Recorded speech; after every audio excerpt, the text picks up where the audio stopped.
doing a review for this book. It's Sapiens by Yuval Noah Harari. So this book appeals to many of my interests. It covers history, biology, psychology, philosophy. These are a few of my favourite things. I literally found just the timeline of history before the book even began properly fascinating. It is fantastic how little time we have been here. It took so long to make this amazing habitat that Homo sapiens evolved in. Who knew how quickly that could be destroyed? The destruction of life on Earth documented in this book is truly astounding, and it brings me back to an old thought, that perhaps we really are a bulldozer species, clearing it all away. Who knows what we're clearing it for? As the subtitle to Harari's book suggests, this is a brief history of humankind. Harari has gone right back to the earliest known humans, and he describes some of the earlier human family members like Homo erectus and Neanderthals. I found this really interesting. Imagine a world with more than one species of human. It's no leap of logic to explain our feelings of being particularly different from the rest of the world around us, being rooted in the fact that we have been the only human species left for so long, and I've no doubt that we would have developed very differently if we had some other human species playmates. The fact we've been the only type of human on Earth is so telling in our behaviour and beliefs. Is it any wonder we feel different or alone or lost from some past utopia that we've been shunned from? Throughout the book, Harari explains very well the overall journey of Homo sapiens, taking snapshots of people's everyday lives, but most of the time focusing on the journey of populations. I think Harari did well here, taking this sort of bird's eye view of the species as it spread out from its starting point, the independent developments around the world, and then the gradual but ongoing regrouping of the species to get us to where we are today, as one group effectively. We no longer see the world as our band of hunter-gatherers, or our bustling city, or even our empire on which the sun never sets. We are very much the human species that inhabit Earth. And just as Harari spoke of past governors often believing that they had a responsibility to rule their flock for their own benefit, so we continue to perceive ourselves as the guardians of our planet. I highly recommend this book for anyone interested in history, where they come from, why they are the way they are, where we're going to, and what sort of future we're likely to create. I especially recommend this book for anyone not interested in any of those things, because you damn well should be.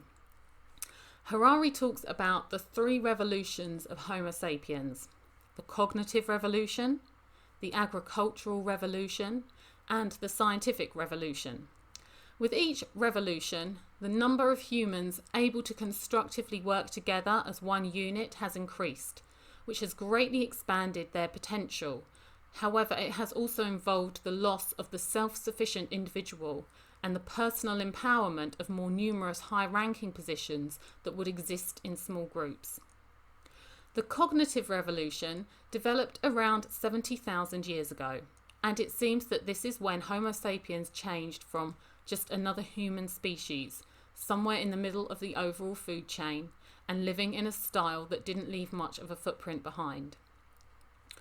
This is when we developed new ways of thinking and communicating. This is when we ate the forbidden fruit and left behind our naked, ignorant animal remnants. This is when we developed language, stories and religion, a sense of self and society, a sense of horizons and beyond. This revolution allowed for the emergence of the ego, as well as allowing us to envisage a sense of time with past and future. This allowed more complex development of tools, more exploration, and more imagining. There are theories about how language and complex thought developed alongside each other. By complex thought, I mean our human USP of overthinking bloody everything. Language allowed those thoughts to develop, to lengthen, and to be creative.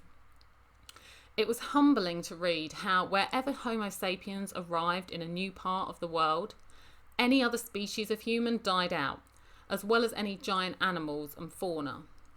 Destroying the world is not a new human phenomenon. It's what we do, it's what we've always done. The only difference now is that we're running out of Earth and species to destroy. We then have to question, can we really change the behaviour that has defined our species over the last 50,000 years? The cognitive revolution allowed humans to think outside the box and their imaginations to strengthen and create just about any reality we can think of. As Harari points out, gods, nations, money, human rights, laws and justice only exist inside our shared human imaginations. It's not the same as lying, it's what we believe at any one time, and it can change. It is the accepted social fiction that are the foundations of the civilizations that we construct and manage. I found the parts of the books about hunter-gatherers really interesting. So much of ourselves was designed then and seems to cause us continual issues as we no longer fit the mould. Problems such as our never-ending fascination with sweet, fatty foods or our chronic needs for interdependent relationships. It helps us to understand more that we are a bunch of animal instincts squashed into clothes, operating machinery and living in houses. This world is as alien to our species as the jungle seems to me. Around 10,000 years ago, the agricultural revolution began, and Harari explains how humans discovered, experimented with, and then utilised the domestication of plants and animals, and it's a real turning point in our history as we moved from hunter-gatherers to farmers. As with the cognitive revolution, it had its pros and cons. Farming allowed us to plan further ahead, to store and preserve food, and to trade surplus. Unfortunately, farming also changed our diet in a way that meant we were unhealthier. And farming is actually a lot of work, as anyone who has grown their own food can testify. There seem to be 1,000,001 things to stop you from getting your harvest, from slugs to the weather. When you're a farmer, all your eggs are in one basket, and not just if you're a chicken farmer. In theory, the big payoff of moving from hunter-gatherer bands to farming small holdings was the security of knowing you had enough food. But as Harari explains, the agricultural revolution certainly enlarged the sum total of food at the disposal of humankind. But the extra food did not translate into a better diet or more leisure. Rather, it translated into population explosions and pampered elites. The average farmer worked harder than the average forager and got a worse diet in return. Harari explains this transition very well and the many negative effects it had on Homo sapiens, from bad backs to bad teeth. And it makes me wonder if those new irritations and hardships made the hope that was placed in their produce even greater, as so much of their life was being devoted to it. It also made people cling to structured belief systems more strongly as well, praying for rain, praying for sunshine, praying for miracles. From a population view, the real benefit of farming communities was that their numbers grew to a larger size than the hunter-gatherer tribes. This would be a tactical advantage over neighbouring foragers, and in turn allowed for an expansion in civilization. Harari speaks bluntly about farming methods, from early farming up to modern-day industrial farming, and it's never been nice. I enjoyed Harari's descriptions of the development of religions, although I'm sure there is much more to learn on this huge and complex area of human behaviour. Harari makes convincing statements about the needs of complex societies and civilizations to be built on shared myths, from gods to money. These institutions are constantly maintained and bolstered to ensure the stability of the culture. Without solid truths, people disperse and can no longer function as a large unit. When we look back at myths from the past, it can seem difficult to believe that people fell for them or went along with the game. People will look back on our society in exactly the same way. And it should make the reader question, what are our social myths? Do they reflect well on us? How will history look back on what we go along with so blindly? We seem to be living in a time when these social myths are up for grabs, and we can see the rewriting of what is or is not truth before our very eyes. These social myths blur the lines between nature and nurture. Are we really unhappy because the peas won't grow? Are we really unhappy because we're not famous? Are we really unhappy because we're born in the wrong body? These wants can sway people's lives. They can feel like the most important thing in the world. Are they grounded in our human needs, or are we falling for the social myths? Later, Harari discusses in detail how money has become elevated from the position of a social myth that binds individual bands of humans together, and has become a universal order that has had a determined impact on the unification of humankind. Unlike religions and political beliefs, which can be drastically oppositional in different social groups, the universal acceptance of the value of money is something that people from all sides can agree upon. And despite its evils, the value that money is afforded has allowed civilization to develop and expand in ways that it seems unlikely it could have done without it. A sore point that Harari raises is the almost continuous historical occurrence of patriarchal societies. This is where women are deemed in some way inferior to men. It can range from extremes of women being owned by men as a form of property to more relaxed versions where female-dominated areas of employment are poorly paid. This is a really difficult subject for me because as a woman I see myself as equal to men, not the same, but of equal value. I see structural sexism around today, but I also appreciate what I have.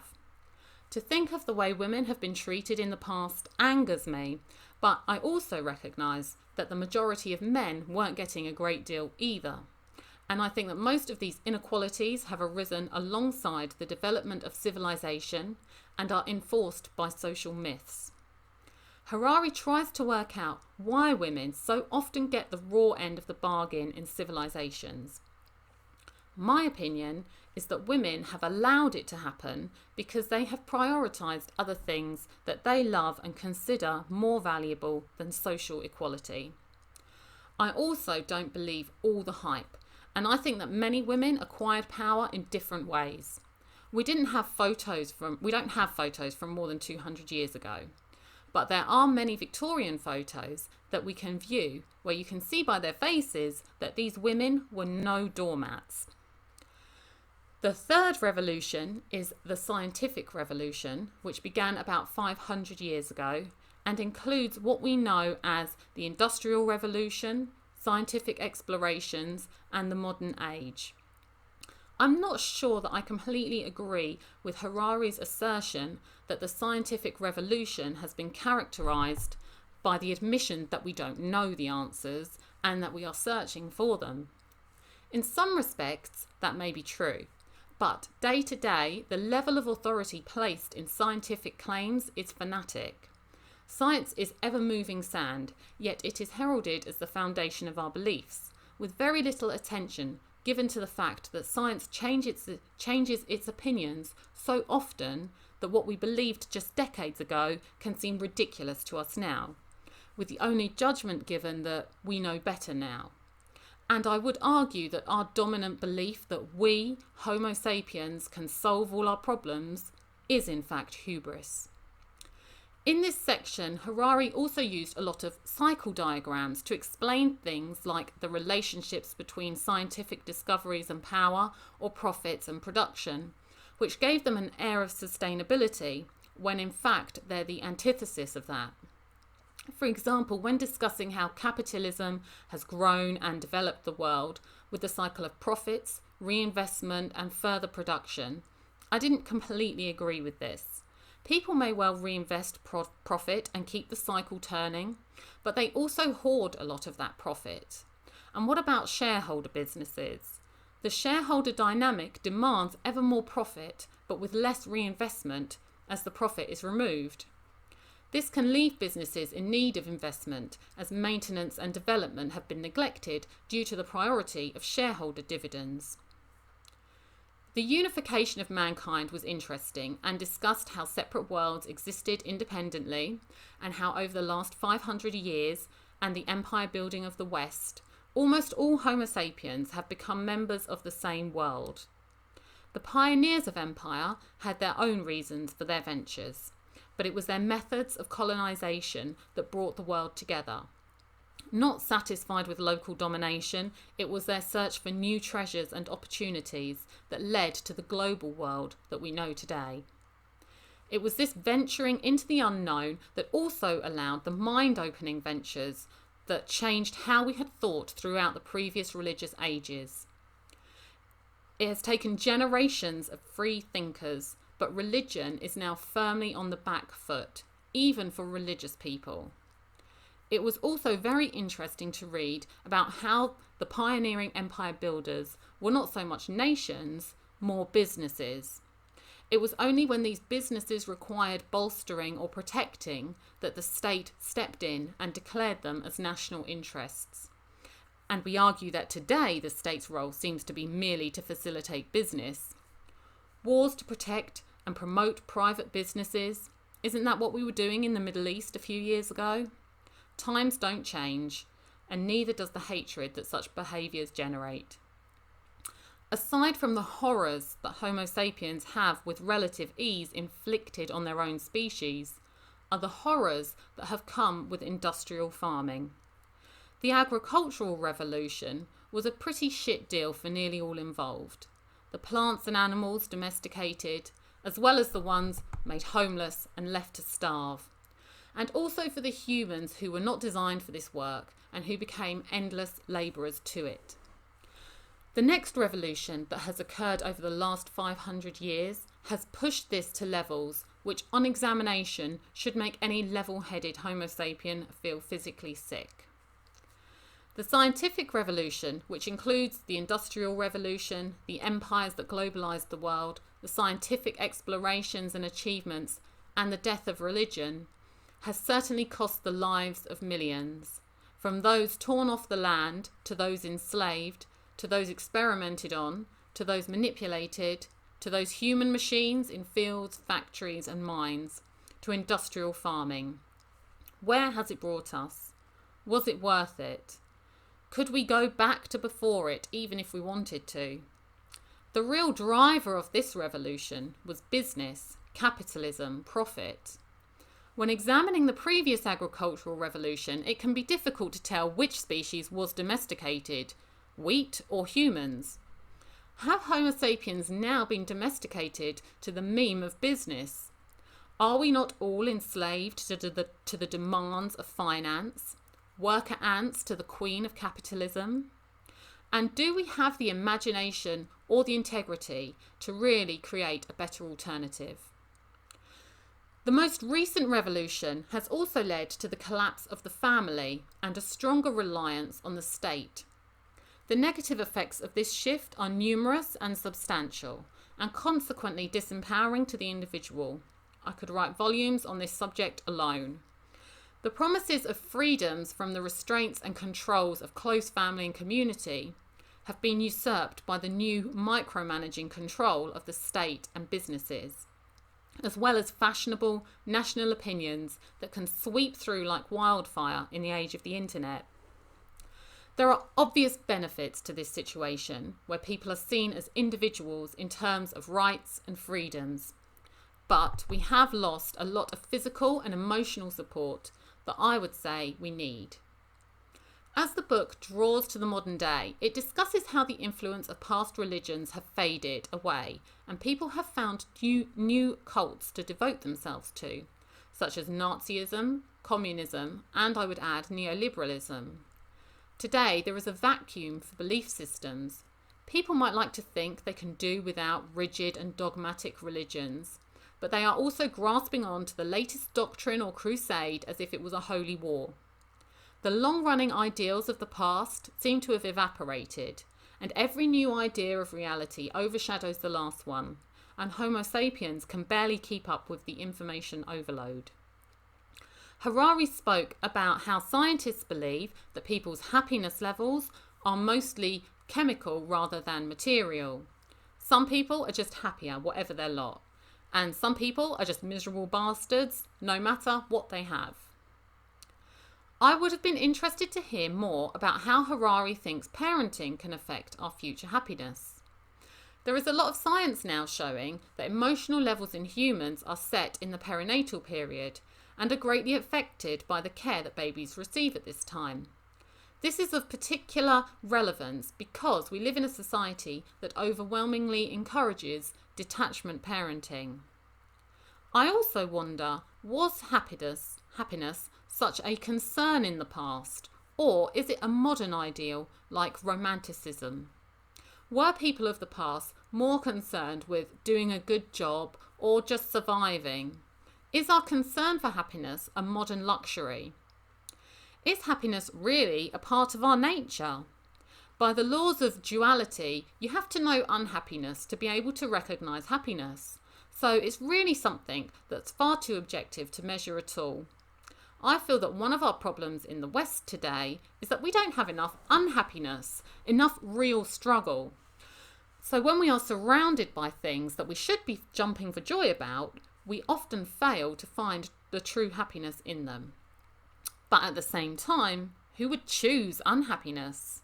Admit it, we've gone and fucked ourselves. Harari pointed out that many people today lack meaning in their life, and that could be our problem. And it's a good point. Jordan Peterson makes this point exhaustively.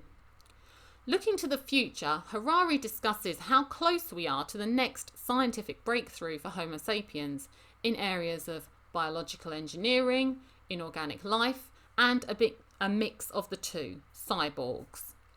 All this stuff scares the shit out of me. I don't think it's fascinating or exciting. I think it's a waste of time and resources. But I am probably in the minority. I like that Harari talks about the difficulties of predicting the future, how when we look back with hindsight, it can appear obvious that events turned out a certain way, but at the time it was often unexpected. This made me chuckle because this book was written in 2015. 2015! Wow, does that seem like a different world now? If someone had told you in 2015 that the leaders of the UK and the US would be Johnson and Trump, would you have believed them? Would you have believed that we would be leaving the EU? And then there's coronavirus.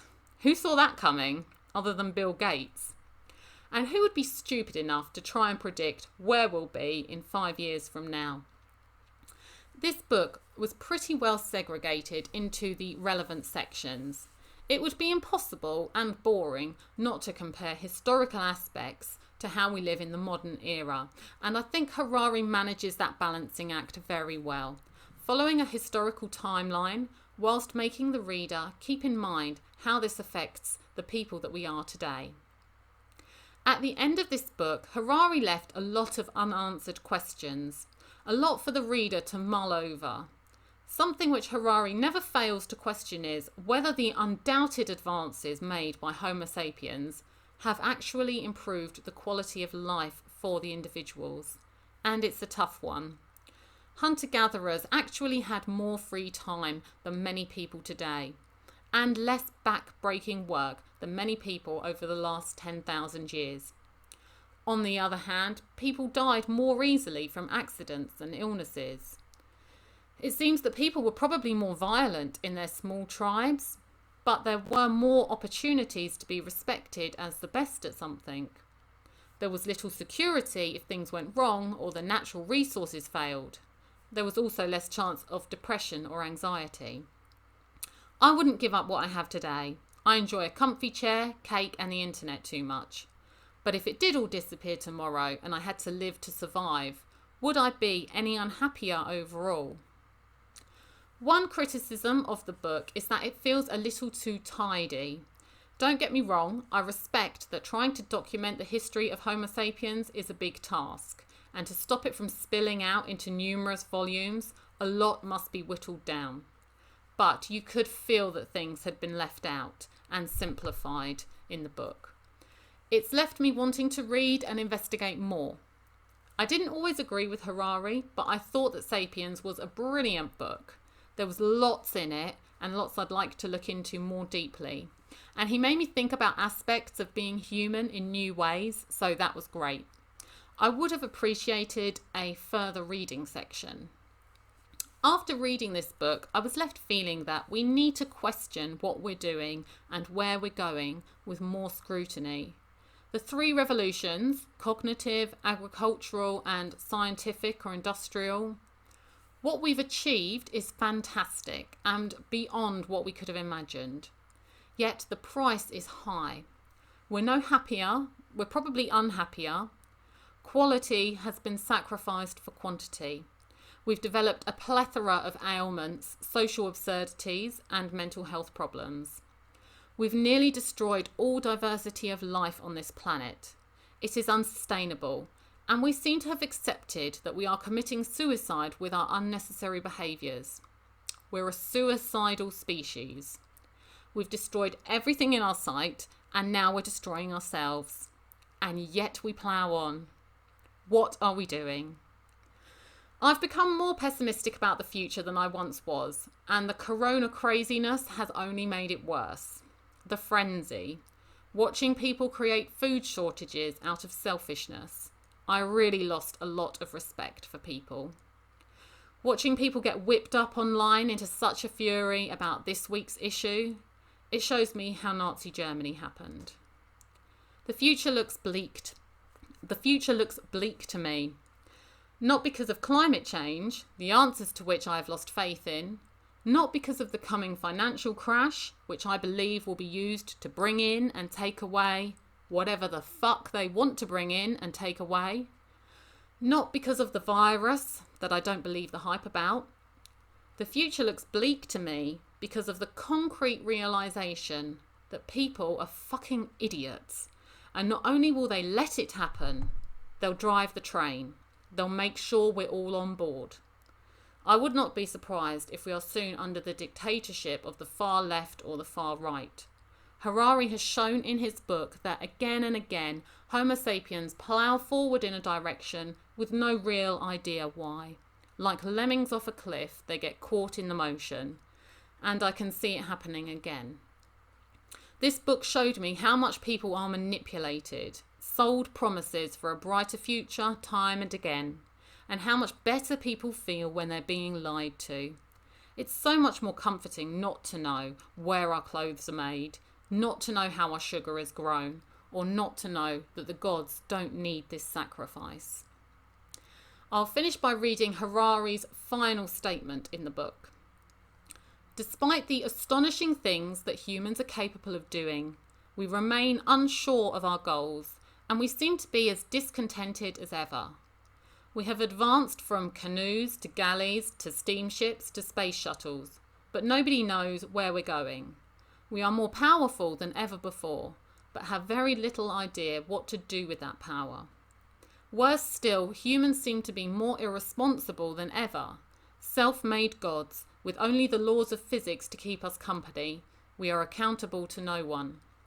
We are consequently wreaking havoc on our fellow animals and on the surrounding ecosystem, seeking little more than our own comfort and amusement, yet never finding satisfaction.